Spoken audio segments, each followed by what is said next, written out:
Assalamualaikum warahmatullahi wabarakatuh. Bismillahirrahmanirrahim. Rabbi shrahli sadari wa yassirli amri wahlul 'uqdatam min lisani yafqahu qawli. Alhamdulillahi rabbil alamin. Wassalatu wassalamu ala asyrafil anbiya'i wal mursalin wa ala alihi wa sahbihi ajma'in, amma ba'd. Segala puji bagi Allah, Tuhan semesta alam, yang mana Allah subhanahu wa ta'ala telah menciptakan 7 lapis langit tanpa tiang dan menciptakan 7 lapis bumi tanpa gantungan. Dan kita umat Nabi Muhammad SAW bernaung padanya. Kemudian solawat bermutiarakan salam tak jemu dan tak bosan-bosannya kita berikan kepada sang proklamator alam, yaitu baginda Muhammad SAW, dengan mengucapkan kalimat Allahumma sholli wa sallim wa barik alaih. Mudah-mudahan kita semua senantiasa mendapat syafaat yang dijanjikan oleh Nabi Muhammad, yaitu pada hari tidak bergunanya harta yang berlimpah, pangkat, anak dan cucu, melainkan yang berguna hanyalah hati yang beriman. Kaum muslimin dan muslimat rahimakumullah. Pada kesempatan kali ini, izinkanlah saya akan membahas tentang ceramah yang berjudul Adab berhaji dan berumrah beserta hikmahnya. Kaum muslimin dan muslimat rahimakumullah. Melaksanakan ibadah haji ke Baitullah merupakan impian setiap muslim. Namun, salah satu dari rukun Islam itu hanya diwajibkan bagi hamba Allah yang memiliki kemampuan saja. Allah Subhanahu wa ta'ala berfirman dalam surah Al-Imran ayat 97, yang artinya mengerjakan haji adalah kewajiban manusia terhadap Allah, yaitu bagi orang yang sanggup mengadakan perjalanan ke Baitullah. Sedangkan haji mabrur tidaklah dibalas kecuali dengan surga, yang dimana sabda Rasulullah SAW dalam hadis riwayat Bukhari Muslim yang berbunyi bahwa sedangkan haji mabrur tidaklah dibalas kecuali dengan surga. Nah, agar predikat mabrur melekat pada setiap diri jamaah, maka setiap hamba Allah yang berhaji dan berumrah perlu memperhatikan adab atau yang disebut dengan tata cara dalam menunaikan salah satu rukun Islam itu, yaitu berhaji bagi orang yang mampu, sehingga kesempurnaan ibadah haji bisa dicapai. Lalu, apa saja adab-adab yang perlu diperhatikan setiap jamaah yang akan menunaikan ibadah haji? Ya, sebagaimana Syekh Abdul Aziz bin Fatih Asy-Syayyid Nada dalam kitab Mausu'atul Adab Islamiyah menjelaskan sederet adab berhaji dan umrah yang sesuai dengan tuntunan Al-Quran dan hadis. Yang pertama adalah mengikhlaskan niat yang hanya karena Allah Subhanahu wa ta'ala semata. Menurut Syekh Syed Nada, seorang tidaklah mendapatkan balasan dari amal yang dikerjakannya kecuali sesuai dengan yang diniatkannya, yang dimana Allah sendiri telah mewajibkan haji semata-mata untuk meraih keridhaannya. Maka dari itu, hendaklah niat seseorang menunaikan haji atau umrah semata-mata karena Allah dan menunaikan kewajiban yang diperintahkan oleh Allah. Kemudian ia mengatakan juga, janganlah naik haji karena riya, supaya dianggap hebat atau hanya ingin mendapatkan gelar haji saja. Menurut Syekh Syed Nada juga, yang mengatakan bahwa melakukan amal karena manusia termasuk perbuatan syirik. Allah Subhanahu wa taala berfirman dalam surah Az-Zumar ayat 2 yang berbunyi artinya, maka sembahlah Allah dengan memuliakan atau dengan memurnikan ketaatan kepadanya. Yang kedua adalah bertobat kepada Allah dengan taubatan nasuha. Syekh Syed Nada juga mengungkapkan bahwa seseorang yang hendak melaksanakan ibadah haji atau umrah wajib bertobat kepada Allah Subhanahu wa taala dari segala dosa yang pernah dikerjakan sebelum berangkat melaksanakan ibadah tersebut. Karena Allah Subhanahu wa taala berfirman dalam surah At-Tahrim ayat 8 yang artinya, hai orang-orang yang beriman, bertobatlah kepada Allah dengan taubat yang semurni-murninya. Bertobat nasuha lebih ditekankan lagi kepada para calon jamaah haji karena mereka tidak tahu apakah mereka akan kembali atau tidak. Bisa jadi mereka menghembuskan nafas terakhirnya di tanah suci. Kaum muslimin dan muslimat rahimakumullah. Kemudian adab yang selanjutnya adalah menjaga adab-adab safar berkaitan dengan haji dan umrah. Di antara adab safar dan haji,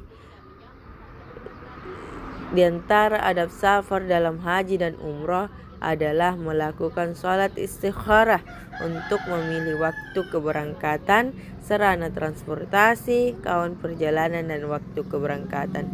Selain itu, calon jamaah juga diharuskan meminta izin kepada orang tua, menulis wasiat, menunjuk orang yang terpercaya untuk menjaga keluarganya dan meninggalkan nafkah yang cukup bagi mereka, serta membawa bekal yang cukup dari nafkah halal dan memilih teman seperjalanan yang soleh serta berpamitan kepada sanak keluarga. Sebaiknya calon jamaah haji banyak berdoa dan berzikir dalam perjalanan. Kemudian adab selanjutnya adalah mempelajari hukum-hukum yang berkaitan dengan haji dan umrah. Kaum muslimin dan muslimat rahimakumullah. Menuntut ilmu merupakan kewajiban setiap muslim supaya amal dilakukan benar-benar sesuai dengan syariat. Menurut Syekh Syed Nada, ilmu adalah imam bagi amal dan amal tanpa didasari ilmu seringkali menjadi menyesatkan. Jadi kadang-kadang orang yang berhaji atau berumrah terjatuh ke dalam perbuatan yang dapat membatalkan amalnya atau mengurangi pahalanya. Oleh karena itu, seorang jamaah haji atau yang akan mengerjakan umrah wajib mempelajari berbagai hal yang berkaitan dengan keduanya, baik dari buku, kaset maupun VCD dan lain-lain sebagainya. Kemudian kaum muslimin dan muslimat rahimakumullah, adab selanjutnya yaitu membawa bekal yang cukup dari nafkah yang halal. Jadi seseorang yang hendak naik haji atau umrah membutuhkan bekal yang banyak, baik nafkah selama perjalanan maupun ketika manasik. Oleh karena itu, dia harus menjaga nafkahnya tersebut agar cukup selama perjalanan dan berhaji, agar dia tidak kekurangan dan terpaksa meminta kepada orang lain. Selain itu juga, nafkah yang dibawa naik haji harus berasal dari harta yang halal, sebab jika seseorang menunaikan ibadah haji dengan harta yang haram, misal seperti merampok, mencuri, korupsi, maka sejumlah ahli berpendapat bahwa hajinya batal atau hajinya sah tetapi tidak mendapatkan dosa besar, seperti yang dijelaskan oleh Syekh Syed Nada. Kemudian adab selanjutnya adalah memperbanyak sedekah.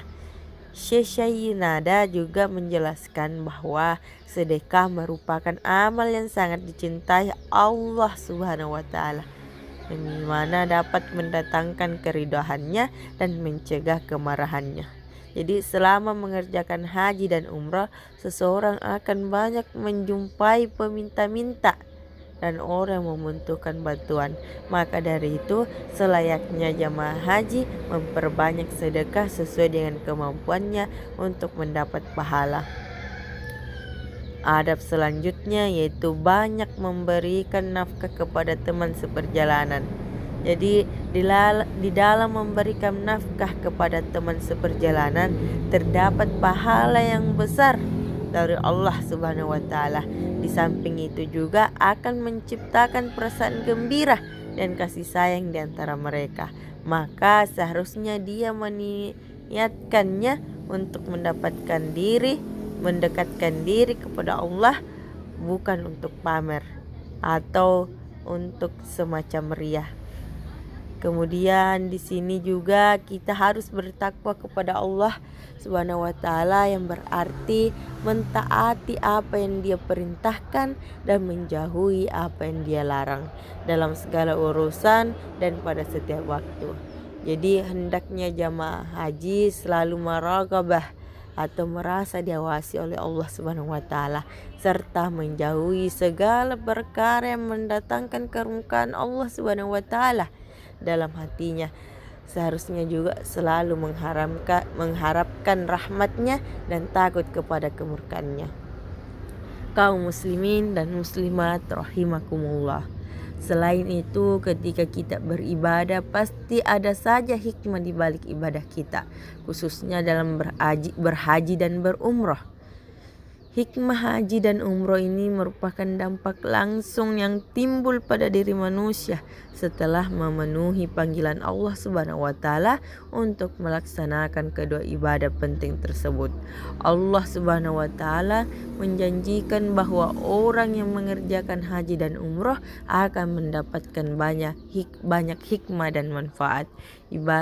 Ibadah penting yang memberikan hikmah haji dan umroh ini termasuk dalam kewajiban umat Islam yang tentunya berpahala. Dalam Quran surah Al-Imran ayat 97 yang artinya mengerjakan haji adalah kewajiban manusia terhadap Allah Subhanahu wa taala, yaitu bagi orang-orang yang sanggup mengadakan perjalanan ke Baitullah.